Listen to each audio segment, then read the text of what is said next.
নমস্কার, সুচন্দা রান্নাঘরে সবাইকে স্বাগত জানাই। আজকে আমি চিকেন কারি মশলা দিয়ে চিকেন রান্না করে দেখাবো।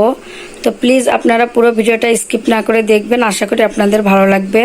তো চলুন মূল রেসিপিতে যাওয়া যাক। কড়াই গরম হয়েছে, এখন আমি তেল দিয়ে দিব পরিমাণ মতো। তেল গরম হয়েছে, পেঁয়াজটা ছেড়ে দিব। পেঁয়াজগুলো ভালোভাবে ভেজে নিব। পেঁয়াজগুলো ভাজা হয়েছে, আদা বাটা, রসুন বাটা, চিকেন কারি মশলা, এই মশলা দিয়ে আমি চিকেনটা রান্না করব। এখন চিকেন কারি মশলা দিয়ে দিব। 1 চামচ চিকেন মশলা, লাল মরিচের গুঁড়ো 1 চামচ, হলুদ গুঁড়ো। সমস্ত মশলাগুলো আমি ভালোভাবে কষিয়ে নিব। যতক্ষণ পর্যন্ত না পেঁয়াজ থেকে তেল ছেড়ে আসছে ততক্ষণ পর্যন্ত আমি এভাবে কষাতে থাকব।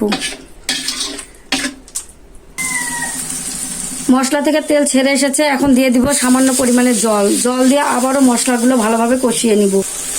যতক্ষণ পর্যন্ত না আবারও মশলা থেকে তেল ছেড়ে আসছে ততক্ষণ পর্যন্ত আমি এভাবে কষাতে থাকব। মশলা যত কষাবেন মাংসের টেস্ট তত ভালো আসবে।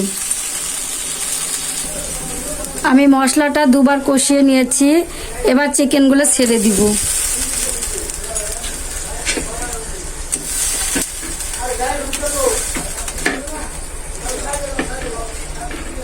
চিকেন দিয়ে আবারও মশলাগুলো ভালোভাবে আমি কষিয়ে নিব। মশলার সঙ্গে চিকেনটা ভালোভাবে মিশিয়ে নিব।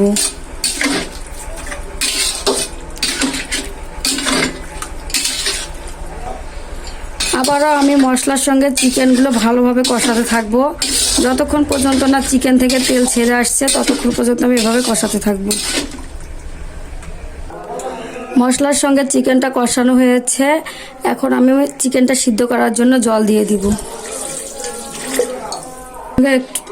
জলের সঙ্গে একটুখানি ভালোভাবে নেড়ে দিব। এবার চিকেনটা আমি ঢাকনা দিয়ে ঢেকে দিব। ভেজে রাখা আলুগুলো চিকেনের মধ্যে দিয়ে দিব। আলুর সঙ্গে চিকেনটা ভালোভাবে মিশিয়ে নিব। দিয়ে দিচ্ছি স্বাদ মতো লবণ। চিকেন থেকে জল শুকিয়ে এসেছে, আমি চিকেনটা 3 থেকে 4 বার ঢাকনা তুলেছি আর এভাবে নেড়ে দিয়েছি। চিকেনটা সিদ্ধ হয়েছে, যতক্ষণ পর্যন্ত না চিকেন থেকে তেল ছেড়ে আসছে ততক্ষণ পর্যন্ত আমি এভাবে কষাতেই থাকবো। চিকেনটা আমার ভালোভাবে কষানো হয়েছে, চিকেন থেকে তেল ছেড়ে দিয়েছে আর দেখতেই পাচ্ছেন চিকেনটা দেখতেও খুব সুন্দর হয়েছে। চিকেন যত বেশি কষাবেন চিকেনের স্বাদ তত বেশি ভালো আসবে। শুধু চিকেন না, যে কোনো মাংসই আপনারা যত বেশি কষাবেন তার স্বাদ একদম 3 গুণ চলে আসবে।